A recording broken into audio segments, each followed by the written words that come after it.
So you have a ton of stuff to declutter and you're not quite sure where to start. In today's video, I share with you 5 things to do before you start decluttering. Hi, I'm Flora Sage, minimalism mentor, simplification coach, and 7-time author. I've been helping women like you declutter their lives for over 26 years. You can find a PDF printout of this list that I share with you today in the description below. Number 1, choose an area to declutter. Now, I know this might sound simple to some, but for others, this is actually a really challenging thing to figure out, especially when you have like a ton of rooms and a ton of stuff that you want to declutter. So I have a really simple tip for you on how to figure out where to begin. And it starts with grabbing your device, whatever device that is, a pad or a cell phone.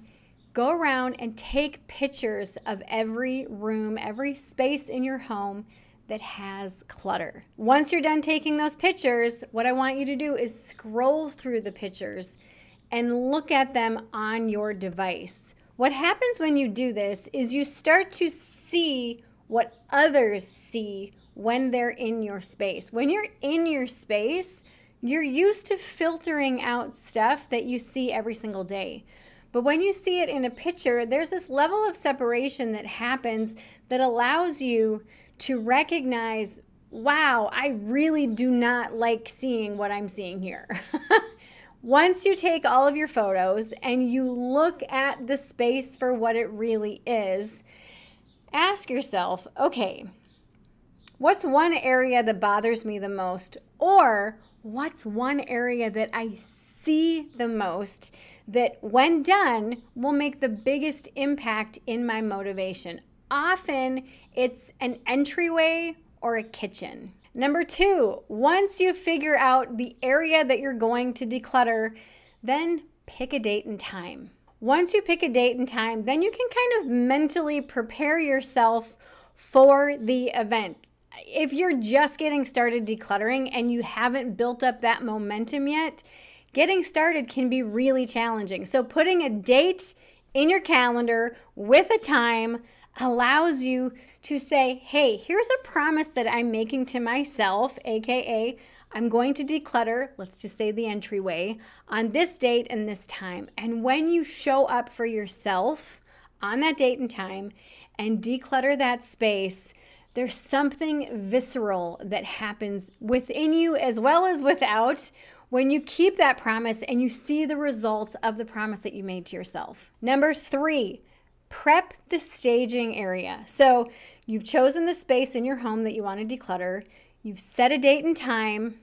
Next, give yourself permission to say, okay, this is what I'm going to be decluttering. Where am I going to put all this stuff for donation? Again, this might seem like, why should I even think about this?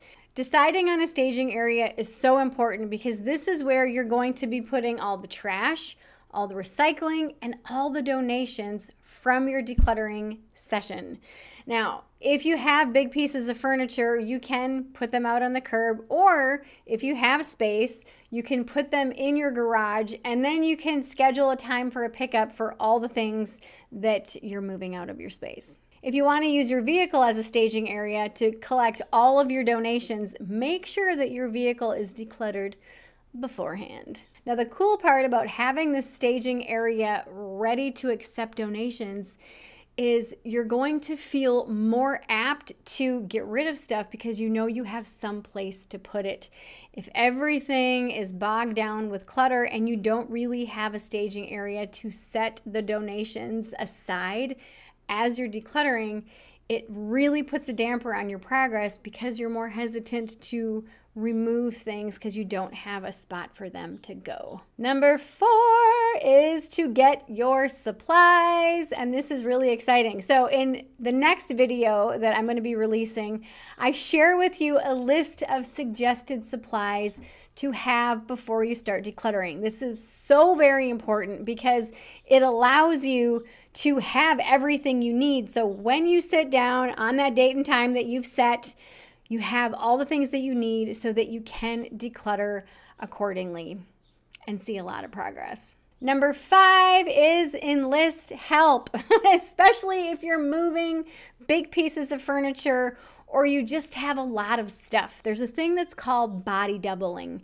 And I have ADHD. I know a lot of members of my audience have ADHD as well. When you declutter by yourself, first of all, it's really hard to keep that momentum up, but then it's also really challenging if you have heavier things that you need to be moved and you can't quite do it because it's just yourself. So enlisting help for the day of your decluttering will help you see much faster progress than if you were doing it on your own. Now, a cool thing is every other month in my community, we do a virtual decluttering day. This is a 5-hour event where we declutter your space. It's an active decluttering day, and people get so much done in this event. If you're interested in that, click the link in the description. To download this PDF of the tips that I just shared with you, as well as my essential decluttering guide, click the link in the description to download your copy today. Share with me in the comments the one space you're getting ready to declutter next. If you found today's video helpful, please like, subscribe, and turn on that notification bell so you know every time a video is released. For more support and resources, click the links below.